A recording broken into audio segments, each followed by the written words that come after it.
Hi, I'm Robin Willis with eXp Realty in Tucson. And I'm Rick Hendricks with Primary Residential Mortgage. Welcome back for segment 2. So in this segment, we're going to talk about whether or not it's better to rent versus buy, and what is really the cost comparison. Okay, so as we look at this, again, we're using the median home price of $231,710. If you are renting a comparable home to that, you can see that the rents are going to cost you about $1,400 a month, and renter's insurance would be about $21 a month.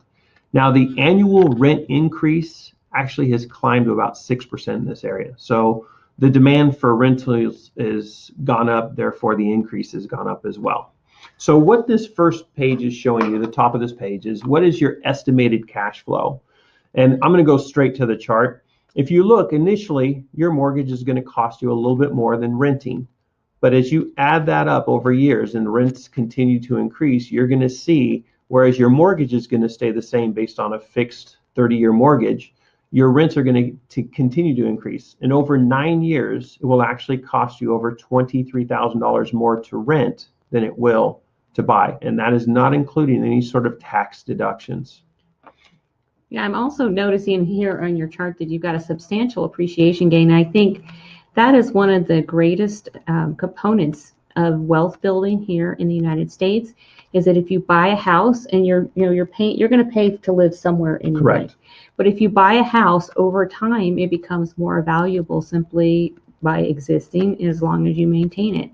So that's a pretty sizable savings account without having to do anything extra beyond what you're already doing by paying for your monthly housing bill. You're absolutely correct, because buying a home is not just buying a place to live.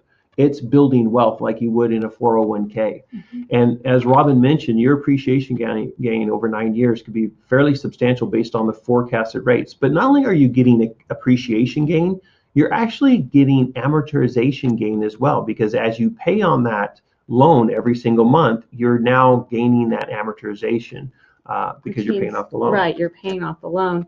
And I think that, obviously that's something that you don't do when you're renting. In that case, you're paying off your landlord's loan. Exactly. So I want to take you down to the next chart.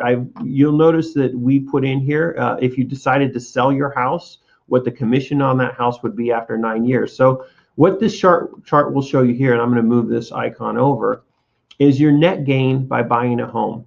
Now, if you're looking to buy a home and move in the first 3 years, it's showing you that it's probably going to cost you more money than renting. However, by year 4, you've started making money on that investment.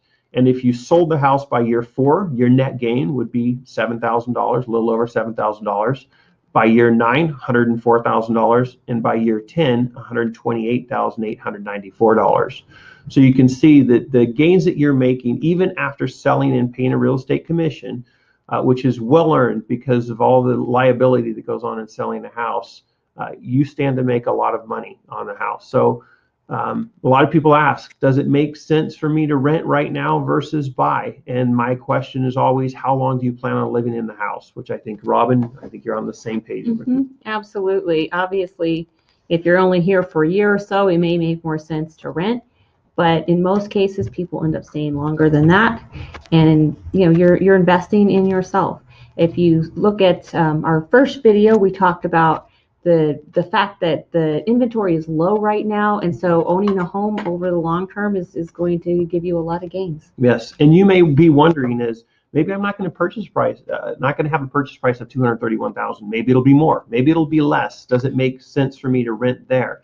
What you can do is you can reach out to Robin and myself, and we can print one that is specifically custom for your situation, so you can make an informed decision on what's the best move for you to make. Absolutely. We'll see you next time. I look forward to it.